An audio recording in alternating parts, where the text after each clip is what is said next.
Ang pakikialam ay isa sa dahilan kung bakit di kayo napag-uusapan at nauungkat ang iyong nakaraan. Ako po ang inyong lingkod, Tagapanood TV. Welcome back po dito sa ating YouTube channel at Facebook page. Bago po tayo magpatuloy, nais ko lang po muling magpasalamat sa inyong walang sawang suporta at pagtangkilik po dito sa ating channel. Ngayong araw po, ang ating gagawa ng reaction video ay galing po sa channel ni Artista Life Update. Nasa description po yung link ng kanyang channel. Pwede nyo po siyang bisitahin. So simulan na po natin ang reaction video sa araw na ito, mga tagapanood. Let's do this!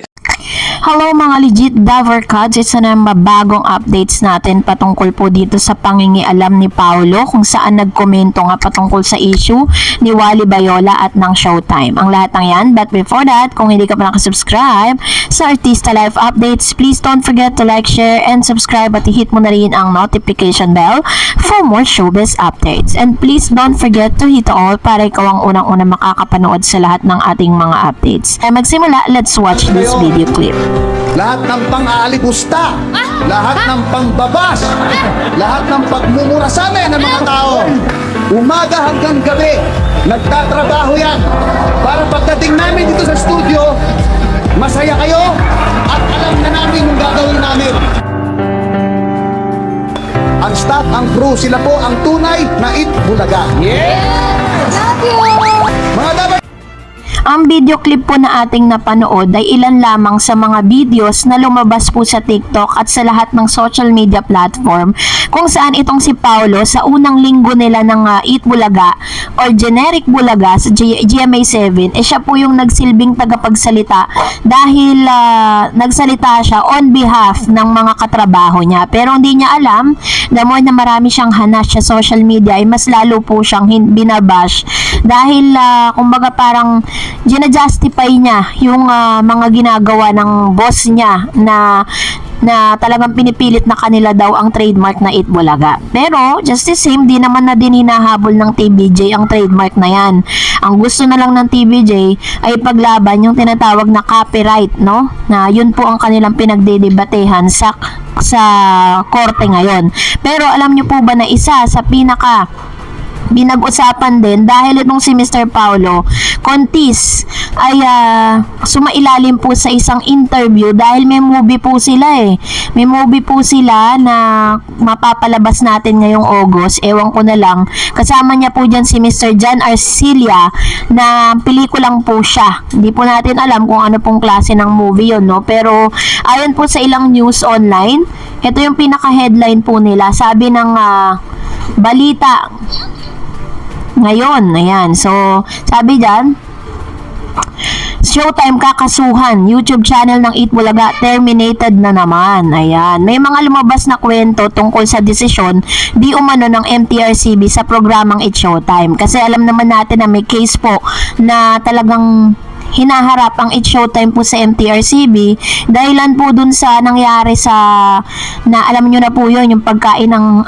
icing ng cake ni Vice Ganda tsaka ni Ayon Perez. May mga kumakalat na balita nakakasuhan na daw di umanong programang ito, pero wala pang haka-haka lamang at walang may nagkumpirma mula sa MTRCB kasi ayon po kay Christopher Min dun sa kanya pong Showbiz Now na sinabi niya na posible na makasuhan ang It's Showtime talagang mawalan po ng permit na mag-operate ng kanilang programa dahil po dun sa case na kanilang kinaharap.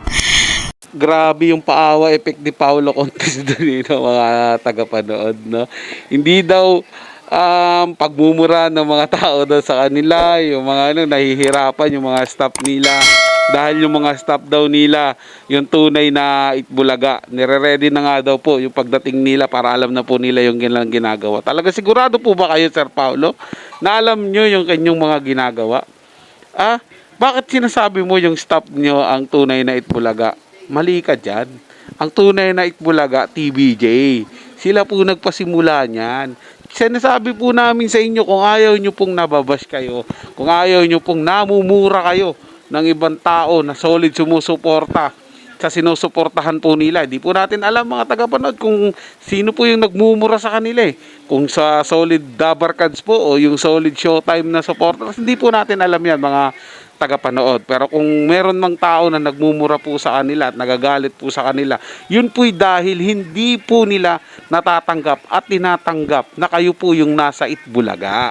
Yan po yung katotohanan dyan. Pero ha, Sir Paulo, kung papalitan nyo po yung inyong pangalan at hindi nyo po gagamitin ng Itbulaga sa inyong programa, panigurado po ako hindi po kayo makakarinig na ganyan na pagmumura o bashing mula po sa mga netizen. Maliban na lang po mga tagapanood, maliban na lang po kung wala siyang gagawin o kung may ginawa siyang hindi kaaya-aya sa kanilang programa, baka yun mabash ulit siya, mamura po ulit siya. Pero kung wala naman at talagang minumura pa rin po siya at iba na ang kanilang pangalan, may problema po. Diba? Baka may problema na yung mga nagmumura para sa kanya o yung minumura siya. Hindi po ba, mga tagapanood? At kung kakasuhan man po ng MTRCB ang It's Showtime, sila Vice Ganda at saka si Ayon Perez at si Wally dahil dun sa pagmumura nila, sila Vice Ganda dahil po dun sa malaswang pagkain po ng icing, may nakita po ang MTRCB na paglabag po. Pero kung wala naman po, talagang ini-issue lang sila ng mga sumusuporta sa Pick Bulaga, nasa kanila po yun mga tagapanood. Basta tayo, tuloy lang ang suporta natin sa AAT. Hindi po ba? Kasi alam naman po natin na hindi po ganun kalala yung ginawa ni Wally na pagkabigla at pagkasalita ng hindi magandang salita kumpara po dun sa mga ginagawa po ng iba. Hindi po ba mga tagapanood? So, dahil dito, ay kumalat din po ang ilan sa mga balita. Kumbaga parang biglang nagkaroon din po ng issue dito man sa part ng EAT kung saan ay incidentally ay nakapagmura nga si Wally Bayola ng live doon po sa kanilang sugod bahay mga kapatid, dahil dito kinall out din po sila ng MTRCB patungkol sa issue na ito. Nung Monday po, humarap na po sila dito po sa MTRCB para harapin po yung kanilang kaso. So dahil po dito nag-trending po yan sa iba't ibang social media platform. Ganun po kasi ang ilan sa mga consequences kapag po talagang sikat na sikat yung programa mo. There are times na kahit maliit na butas lang yan, magte-trending po yan at hahanap po talaga ang kalaban ng butas na pwede pong ibangga sa'yo. Pero hindi alam ng ilan na dahil po sa pangyayari na yon, mas bumuhos po yung mga suporta na ibinibigay po dito sa TVJ at sa EAT dahil po sa paghingi ng tawad or nag-apologize or apology itong si Mr. Wally Bayola sa publiko for doing such thing sa public. So, isa naman po sa kinaiinisan ng lahat dahil alam natin na trending po yun, at alam naman natin na ang ugali talaga ni Paulo ay makisawsaw sa mga ganitong klase ng issue. Kaya nung in-interview po siya, sa isang kumbaga parang program po ito na kung saan parang this is your time to promote your movie, which is yung movie nga nila yung po siya.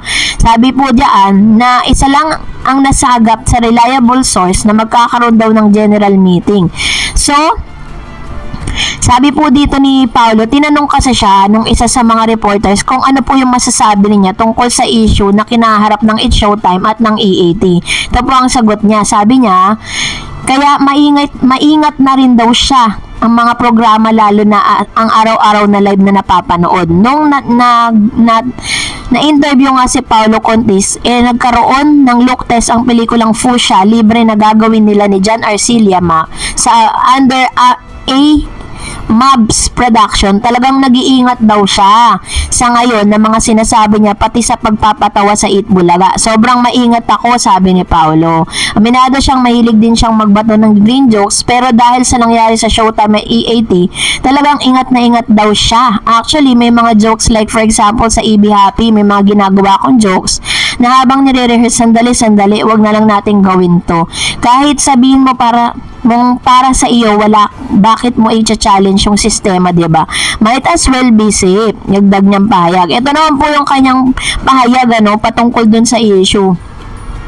Pero kung ako sa kanya, hindi na lang siya nag-comment. So dahil po dun sa comment niya na yun, para tuloy, lalo po siyang binash dahil parang nakikialam siya eh. Di ba pwede ka naman magsabi, wala ka tayong kinalaman dyan, no comment tayo dyan. So dahil dun umingay na naman yung kanyang pangalan, at talagang pinag-usapan siya hanggang sa nakalagkal na din yung kanyang issue patungkol sa hindi pagsusustento sa kanyang mga anak. Ang taray ni Paulo, nag-iingat siya, baka naman siya yung patawag na MTRCB. Huwag ka po mag-alala, Sir Paulo, hindi ka po nila pinapansin, wala pong pumapansin sa'yo ngayon. Ang tanging pinapansin lang po ng mga tao ngayon, hindi yung po pagkakamali mo, Sir Paulo. Yung kaingayan mo, wala silang pakialam kasi puro sablay ka naman po eh. Puro sablay na yung ginagawa mo. Huwag po kayo mag-alala. Ang taray, no? Nag-iingat siya. At bitawan mo yung mga jokes mo. Huwag ka matakot magbitaw ng mga jokes mo. 'Di ba? Hindi ka papatawag diyan sa MTRCB dahil sanay na sila sa kabastusan mo, Sir Paulo. Dati ka nang ganyan, hindi po ba? At lalo mas tumitindi pa yung kakaps mo ngayon. Ang lupit talaga ni Sir Paulo, no? Speaking of doon kay Wally, mga tagapanood. Pagkatapos ng aksidente, kinabukasan noon, talagang humingi po sila ng sorry, no, 'di ba? Sila Vice Ganda nga, sila ayun, kinabukasan din naman sila humingi ng sorry. Pero si Wally po, humingi po agad ng sorry, humingi ng dispensa. Yun po, talagang kita sa mukha niya yung pinagsisihan niya. Siyempre, dahil nga po, matitino sila tao, humarap din sila sa MTRCB dahil pinatawag po sila, di ba po? Binigay nila yung panig nila doon. Ganun po talaga mga tagapanood. Tama po yung sinabi ni ni Showbiz update na to.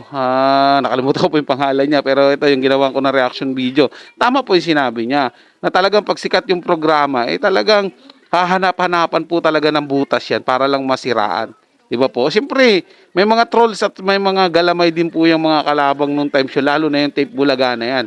Di po ba? Naghahanap lang ng naghahanap talaga ng butas para sabihin nila, hindi nila talaga kaya agwalangit bulaga. Nagkakamali po sila doon mga tagapanood. Dahil kahit wala po ang pangalang Itbulaga sa TVJ at nananatili pa rin po silang kinikilala talaga ng tao na sila yung original Itbulaga.